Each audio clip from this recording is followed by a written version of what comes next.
नमस्कार मेरे प्यारे बब्बर शेर सैनियों, मैं प्रिंस कुमार, आपका मेंटर, आपका कैरियर गाइड। स्वागत करते हैं आपका अपना यूट्यूब चैनल ITT आइकन में।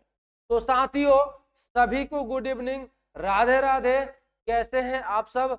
आशा करता हूं कि आप सभी बिल्कुल स्वस्थ होंगे, मस्त होंगे और अपने रन की तैयारी के लिए रणनीति को तैयार कर रहे होंगे। तो आज हम लोग क्लास 10वीं के अर्थशास्त्र का दूसरा चैप्टर राज्य एवं राष्ट्र की आय का मस्ट VBI ऑब्जेक्टिव को करने वाले हैं। तो आप लोग तमाम सभी अपने दोस्तों को शेयर कर दीजिए ताकि वो लोग भी इसका लाभ उठा पाए। तो चलिए आज के क्लास को फाइनली हम लोग स्टार्ट करते हैं और देखते हैं पहला क्वेश्चन। देखिए पहला क्वेश्चन है कि सन 2008-9 के अनुसार भारत की औसत प्रति व्यक्ति आय कितनी थी। यानी कि क्वेश्चन है मेरे बब्बर सेठ सैनियों कि 2008-9 के अनुसार भारत की औसत प्रति व्यक्ति आय कितनी थी। तो यहाँ पे 6,610 रुपया, 54,850 रुपया, 22,553 रुपया, 25,494 रुपया। ऑप्शन दिया है पहला कि 6,610 रुपया, 54,850 रुपया, 22,553 रुपया, 25,494 रुपया। तो बताइए इसका राइट आंसर क्या होगा? आप सभी कमेंट कर दीजिए।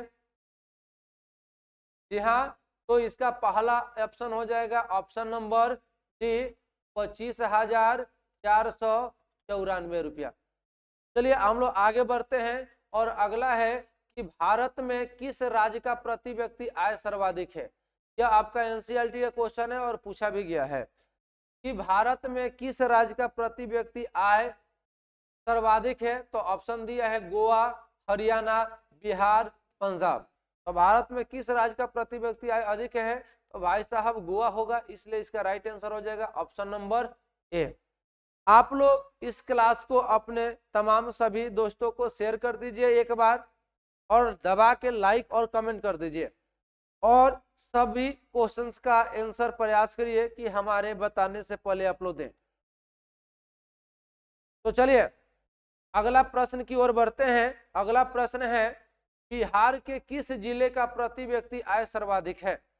ऑप्शन दिया है शिवहर, नालंदा, पटना, गया। तो अगर बिहार में कह रहे हैं प्रति व्यक्ति आय वह भी सर्वाधिक है तो सर्वाधिक किस जिले का है? आप सभी को पता होगा, नहीं भी पता है तो मैं बता देता हूं, पटना हो जाएगा ऑप्शन नंबर सी।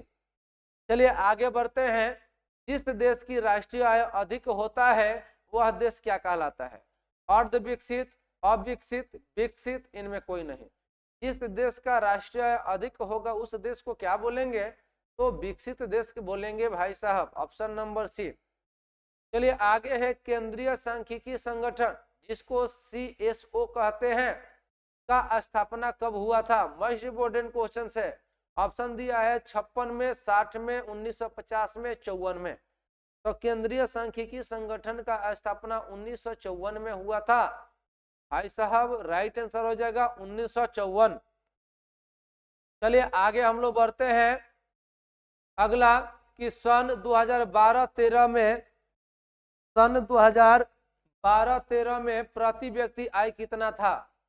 59,822 रुपया, 68,757 रुपया, 28,317 रुपया, 26,455 रुपया।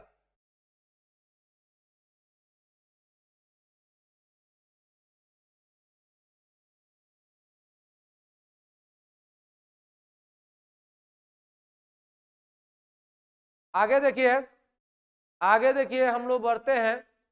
15 में डीबा ही मिलता है।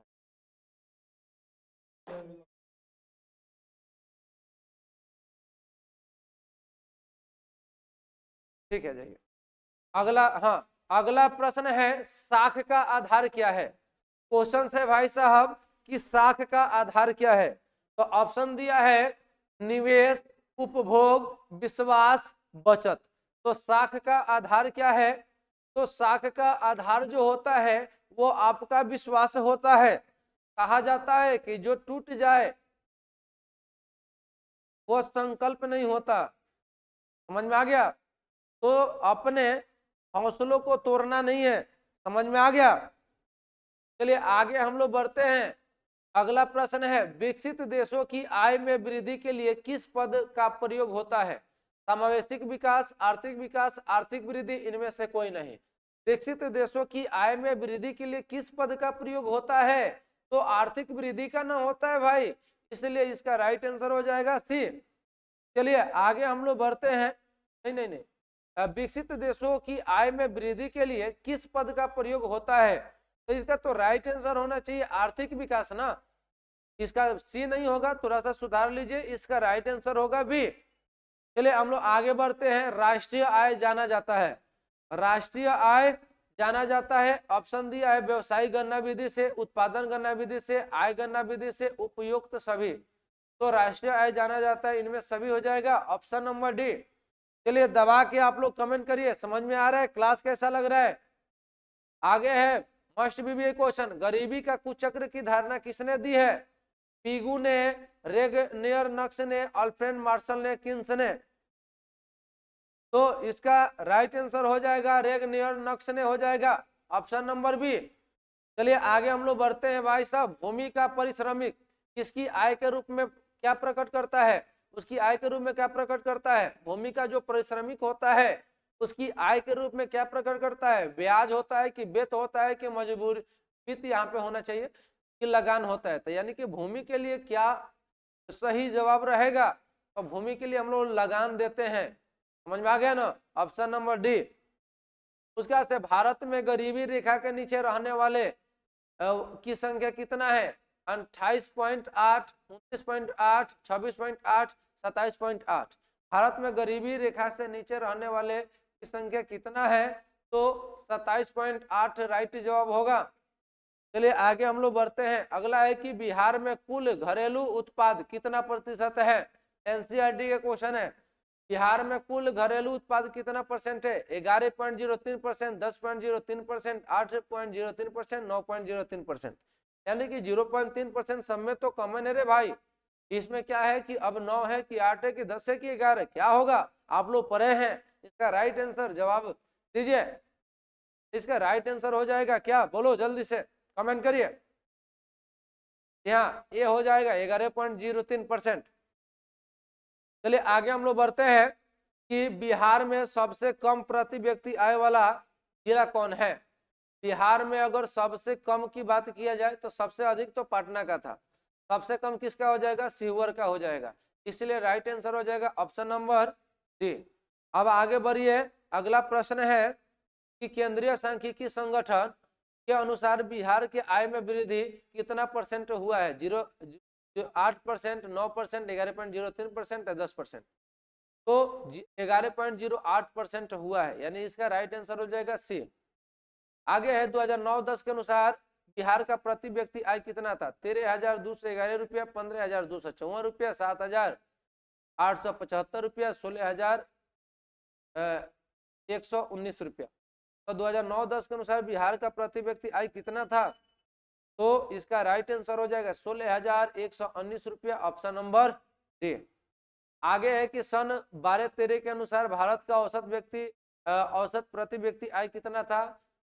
तो 59,822 रुपया, 68,757 रुपया, 49,489 रुपया और 41,964 रुपया। इसका राइट आंसर आप लोग बताइए क्या हो जाएगा? तो 41,964 रुपया था 2012-13 के अनुसार, इसलिए इसका राइट आंसर हो जाएगा ऑप्शन नंबर डी। आगे निम्नलिखित में कौन सा देश विकसित अर्थव्यवस्था का उदाहरण है? विकसित अर्थव्यवस्था मतलब का जहाँ की प्रति व्यक्ति आय अधिक होता है उसे क्या बोलेंगे? विकसित देश कहते हैं। तो विकसित में क्या हो जाएगा? ब्रिटेन, श्रीलंका, नेपाल, बांग्लादेश। तो श्रीलंका, नेपाल, बांग्लादेश विकसित नहीं है बल्कि विकासशील है। यहाँ पे क्या हो जाएगा? ब्रिटेन हो जाएगा भाई, ऑप्शन नंबर ए। भारत में कम आय वाला राज्य कौन है? भारत में सबसे कम आय वाला राज्य कौन है? बिहार, पंजाब, गोवा, महाराष्ट्र। तो सबसे कम आय वाले की बात आया तो पंजाब, गोवा, महाराष्ट्र तो नहीं होगा। इसका राइट आंसर हो जाएगा ऑप्शन नंबर ए, बिहार। आगे है कि भारत में वित्तीय वर्ष किसे कहा जाता है? चाहे वित्तीय वर्ष होता है, वीवीआई क्वेश्चन है आपका। तो 1 अप्रैल से 31 मार्च, 1 सितंबर से 30 अगस्त, 1 जनवरी से 31 दिसंबर, 1 जुलाई से 30 जून तक। तो इसका राइट आंसर हो जाएगा 1 अप्रैल से 31 मार्च तक है, ऑप्शन नंबर ए। आगे बढ़िए, बिहार राज्य में गरीबी रेखा के नीचे रहने वाले लोगों की संख्या कितना % है? बिहार राज्य में गरीबी रेखा के नीचे रहने वाले लोगों की संख्या कितना है भाई? तो 64.4%, 70.4%, 41.4%, 4%। तो इसका राइट आंसर क्या हो जाएगा? 41.4%, ऑप्शन नंबर सी। आगे है, आगे हम लोग बढ़ते हैं। अगला प्रश्न है, बिहार राज्य कितनी % जनसंख्या कृषि पर आधारित है? तो बिहार राज्य की कितनी % जनसंख्या जो है कृषि पर है? तो 70, 62, 80, 86। तो 80 हो जाएगा। इसलिए हम लोग क्या बोलते हैं, बिहार एक कृषि प्रधान राज्य है। यहाँ की अधिकांश का 80 लगभग 80% जनसंख्या किस पे निवास करता है? निर्भर रहता है, कृषि पे ही निर्भर रहता है। आगे है, एक देश इसलिए गरीब है क्योंकि वह गरीब है। यह किस अर्थशास्त्री का कथन है? आत्मसेन, रेगनियर नर्स, प्रोफेसर विंसलो ने, मोहम्मद यूनस ने। तो इसका राइट आंसर क्या हो जाएगा? तो रेगनियर नक्श ने कहा था एक देश इसलिए गरीब है क्योंकि वह गरीब है। यह रेगनियर नक्श ने कहा था, इसलिए इसका राइट आंसर हो जाएगा बी। चलिए आगे हम लोग बढ़ते हैं। बिहार की आय में सर्वाधिक योगदान होता है सेवा क्षेत्र का, औद्योगिक क्षेत्र का, कृषि क्षेत्र का, इनमें से कोई नहीं। इसमें यहाँ पे थोड़ा सा आपके माइंड को चलाना होगा। देखते हैं कितने बच्चे इस आपके माइंड को चला रहे हैं। इसका राइट आंसर बोलिए। बिहार की आय में सर्वाधिक योगदान किसका है? तो देखिए, बहुत जगह पे सेवा क्षेत्र दिया है, लेकिन सेवा क्षेत्र होगा कैसे? क्योंकि बिहार एक कृषि प्रधान क्या है, राज्य है। तो यहाँ के मैक्सिमम जो जनसंख्या है कृषि पर ही निर्भर है। तो बिहार के आय में सर्वाधिक योगदान किसका होना चाहिए? कृषि क्षेत्र का ही होना चाहिए। इसलिए इसका राइट आंसर हो जाएगा सी। अब है कि 25 नंबर क्वेश्चन है कि 2008-9 के अनुसार भारत की औसत प्रति व्यक्ति आय कितना था? ऑप्शन दिया है 6,610 रुपया, 54,850 रुपया, 22,553 रुपया, 25,494 रुपया 2008-9 के अनुसार। तो इसका राइट आंसर क्या हो जाएगा? आप लोग को पता है, राइट आंसर हो जाएगा डी। चलिए आगे हम लोग बढ़ते हैं कि प्रति व्यक्ति आय का आशय है राष्ट्रीय आय, सीमांत आय, संपूर्ण आय, औसत आय। प्रति व्यक्ति आय का आशय क्या है? इसका राइट आंसर आप सभी कमेंट करिए। तो राष्ट्रीय आय का ही आशय है, यानी कि राष्ट्रीय आय में ही जनसंख्या से घटाव करते हैं, यानी घटाते हैं, तो जो बचता है वो प्रति व्यक्ति आय है। आगे है, किसी राज्य के नागरिकों का जीवन स्तर निर्भर करता है सकल घरेलू उत्पाद पर, शुद्ध राज्य घरेलू उत्पाद पर, दोनों में इनमें से कोई नहीं। तो किसी राज्य के नागरिकों का जीवन स्तर किस पर निर्भर करता है? तो ए और बी दोनों, यानी कि ऑप्शन नंबर सी होगा। अब आगे है, दादा भाई नौरोजी ने अपनी पुस्तक में भारत की प्रति व्यक्ति वार्षिक आय कितना रुपया का अनुमान लगाया था? इसका बहुत इंपॉर्टेंट क्वेश्चन है रे भाई। 20 रुपया, 80 रुपया, 10 रुपया, 50 रुपया। तो इसका राइट आंसर सबको पता होगा, 20 रुपया। ठीक है, ऑप्शन नंबर ए हो जाएगा। चलिए आगे हम लोग बढ़ते हैं। भारत में राष्ट्रीय आय की गणना के अनुमानों में कितने वर्गों में बांटा गया है? 4, 5, 2, 3। यानी कि राष्ट्रीय आय गणना में अनुमानों को कितने वर्गों में बांटा गया है? तो 3 भागों में। समझ में आ गया ना? राष्ट्रीय आय हो जाएगा, प्रति व्यक्ति आय हो जाएगा, यही सारे चीज। अब आगे है, राष्ट्रीय आय में सम्मिलित है विदेशी से प्राप्त आय, घरेलू उद्योग से प्राप्त आय, ए और दो, इनमें से कोई नहीं। तो राष्ट्रीय आय का मतलब क्या होता है आप लोग को बताना है। तो राष्ट्रीय आय का मतलब तो यही होता है ना कि देश में, यानी कि घरेलू उद्योग की बात ही किया जा रहा है, यानी इसका ऑप्शन हो जाएगा बी। आगे बढ़ते हैं, राष्ट्रीय आय में वृद्धि होने से प्रति व्यक्ति आय में होगा, यानी कि राष्ट्रीय आय बढ़ेगा तो प्रति व्यक्ति आय का होगा, बढ़ेगा कि संतुलित रहेगा कि कमी रहेगा कि स्थिर रहेगा? ये तो आपकी कॉमन सेंस वाली बातें है भाई। अरे भाई कभी भी राष्ट्रीय आय में वृद्धि होगा तो प्रति एक व्यक्ति आय में भी क्या होना चाहिए? वृद्धि ही होगा। ऑप्शन नंबर ए, क्योंकि राष्ट्रीय आय में से ही हम लोग जनसंख्या को घटाते हैं तो प्रति व्यक्ति आय, और राष्ट्रीय आय अगर अधिक रहेगा तो जाहिर सी बात है प्रति व्यक्ति आय भी अधिक होगा। चलो आगे। राष्ट्रीय आय का अर्थ है सार्वजनिक उपक्रमों का आय, उत्पादक के साधनों का आय, सरकार का आय, परिवार का आय। तो राष्ट्रीय आय का अर्थ क्या होता है आप लोग कमेंट करेंगे तो उत्पादक के साधनों का आय। अब आगे है कि राष्ट्रीय भारत में राष्ट्रीय आय की जनगणना या गणना कब प्रारंभ की गई? राष्ट्रीय आय की गणना कब प्रारंभ की गई? 53-54 में, 55-56 में, 50-51 में, 51-52 में। तो इसका राइट आंसर आप लोग बताइए। इसका राइट आंसर आप लोग कमेंट करके मेरे को बताइएगा। आगे है कि भारत का राष्ट्रीय आय का सर्वप्रथम अनुमान लगाया था प्रोफेसर महाल नोबिस ने, दादा भाई नौरोजी ने, प्रोफेसर देशमुख ने, जवाहरलाल नेहरू ने। तो भारत में राष्ट्रीय आय का प्रथम अनुमान किसने लगाया था? तो भाई दादा भाई नौरोजी हो जाएगा, ऑप्शन नंबर बी। चलिए आगे है राष्ट्रीय आय समिति का गठन किस वर्ष हुआ? तो राष्ट्रीय आय समिति का गठन किस हुआ? 50 में, 1949 में, 1960 में, 1950 में, 1948 में। तो इसका राइट आंसर क्या हो जाएगा? 1949 हो जाएगा। इसका ऑप्शन नंबर ए हो जाएगा। अब है कि भारत में राष्ट्रीय आय की गणना के लिए सर्वमान्य प्रमाणित संस्था है?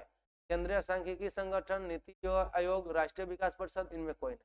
तो राष्ट्रीय आय की गणना के लिए कौन सी संस्था है? तो केंद्रीय के सांख्यिकी संगठन यही होना। समझ में आ रहा है? इसको सीएसओ भी बोलते हैं। समाज के सभी वर्गों का जीवन स्तर ऊंचा होने को कहते हैं? सतत विकास, सामाजिक विकास, आर्थिक विकास, आर्थिक वृद्धि। तो समाज के सभी वर्गों के जीवन स्तर के होने को क्या बोलेंगे? तो समाज यानी कि समावेशिक, यानी कि ऑप्शन नंबर बी। चलिए आगे हम लोग बढ़ते हैं। केंद्रीय सांख्यिकी संगठन का स्थापना कब हुआ था? 50 में, 69 में, 51 में।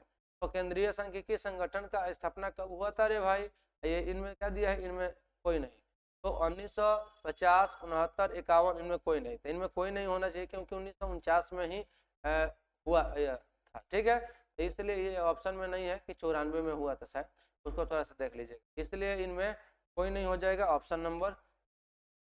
अब आगे है तीसा की भयानक आर्थिक मंदी की अवधि क्या थी? तीसा की भयानक आर्थिक मंदी की अवधि क्या थी? तो इसका राइट आंसर हो जाएगा 1929 से 1933। आप लोग पढ़े होंगे, हिस्ट्री में भी पढ़िएगा आर्थिक मंदी। 1929 की आर्थिक मंदी बहुत महत्वपूर्ण है। समझ में आ गया? इसलिए इसका राइट आंसर हो जाएगा डी। आगे है कि गरीबी के कुचक्र को किसने परिभाषित किया था? तो प्रोफेसर केन्स ने, प्रोफेसर फिशर ने, रेगनियर्स नक्स ने, इनमें से कोई नहीं। तो गरीबी के कुचक्र को का परिभाषित किया था, आप लोग को भी पता है, रेगनियर्स नक्स हो जाएगा, ऑप्शन नंबर सी। दादा भाई नौरोजी ने सर्वप्रथम राष्ट्रीय आय का अनुमान कब लगाया था? 78, 98, ये थे 1866 में, 1968 में। तो कब लगाया था? तो 1868 हो जाएगा। 1868 कहीं नहीं है, यहाँ पे आप लोग सुधार लीजिएगा, 1868 हो जाएगा, ऑप्शन नंबर डी हो जाएगा।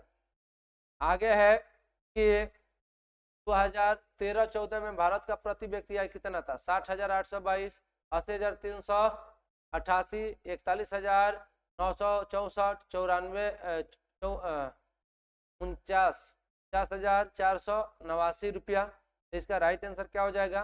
तो यहाँ पे मिस टाइपिंग हो गया है, यहाँ पे होना चाहिए, कहीं भी आप लोग सुधार लीजिएगा। इसके अनुसार भाई जो 80,388 रुपये दिया है, तो इसका राइट आंसर हो जाएगा 74,920 रुपया। 74,920 रुपये, इसको कर लीजिएगा। आगे है निम्नलिखित में कौन सा भारतीय राज्य गरीबी के कुचक्र का शिकार है? बिहार, हरियाणा, केरल, कर्नाटक। तो भाई साहब बिहार को छोड़कर नहीं हो सकता कोई, इसलिए बिहार ही होगा। आगे है पॉवर्टी एंड और ब्रिटिश रूल इन इंडिया किसकी रचना है? बहुत इंपॉर्टेंट क्वेश्चन है। तो जोन्स ने, दादा भाई नौरोजी ने, उसके बाद से केन्स ने, प्रोफेसर पीसी महाल नोविस ने। तो किसने किया था? तो इसका राइट आंसर हो जाएगा बी, दादा भाई नौरोजी। चलिए आगे हम लोग बढ़ते हैं।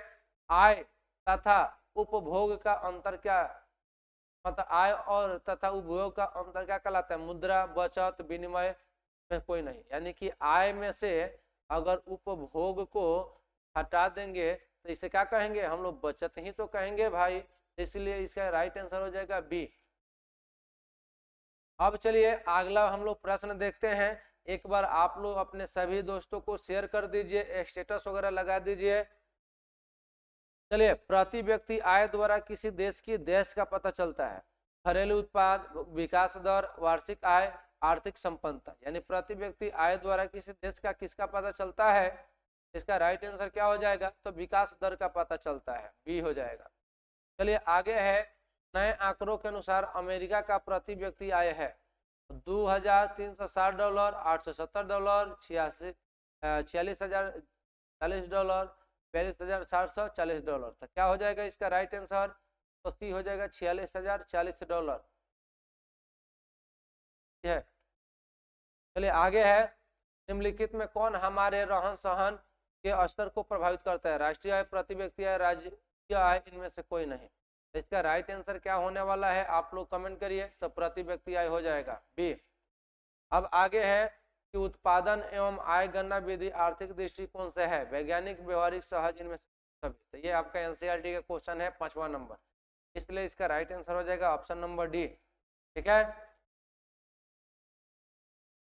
यहाँ पे डी ही होना चाहिए। कहीं कहीं पे केवल वैज्ञानिक दिया है, लेकिन कहीं कहीं पे आपका युक्त तीनों दिया है। क्या है? अब आगे है कि राष्ट्रीय आय निम्न में से किससे संबंधित है? बेरोजगारी एवं गरीबी उन्मूलन से, प्रति व्यक्ति आय में वृद्धि से, उपभोग एवं जीवन स्तर में सुधार से, इनमें सभी। इसका राइट आंसर क्या हो जाएगा? इनमें सभी हो जाएगा।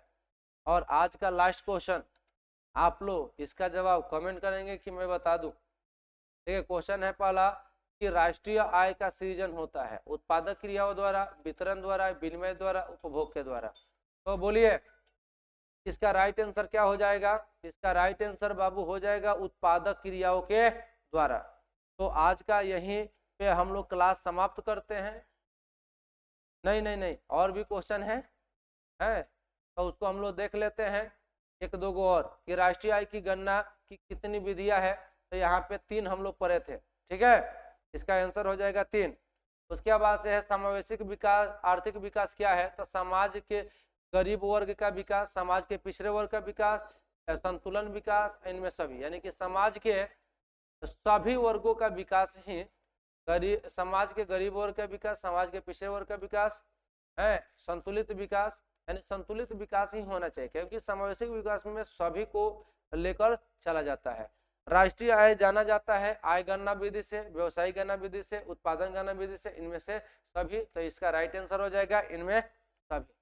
तीसरा की भयानक आर्थिक मंदी के उबारने के लिए किसने सुझाव दिया था? तो दादा भाई नौरोजी के द्वारा दिया गया था। तो चलिए आज के लिए हम लोग रहने देते हैं 55 क्वेश्चंस।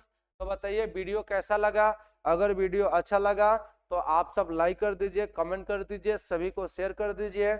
इसी तरह से आपको ऑल सब्जेक्ट का ऑब्जेक्टिव से लेके पूरे सब्जेक्टिव तक हम लोग प्रयास करेंगे कि आपको यूट्यूब पे पढ़ा दें, वो भी बिल्कुल फ्री में। तो चलिए आज के लिए लेते हैं छोटा सा ब्रेक। तब तक के लिए हंसते रहिए, मुस्कुराते रहिए, गाते रहिए और अपने तैयारी को बूस्टर करते रहिए। मिलते हैं नेक्स्ट क्लास में, तब तक के लिए जय हिंद।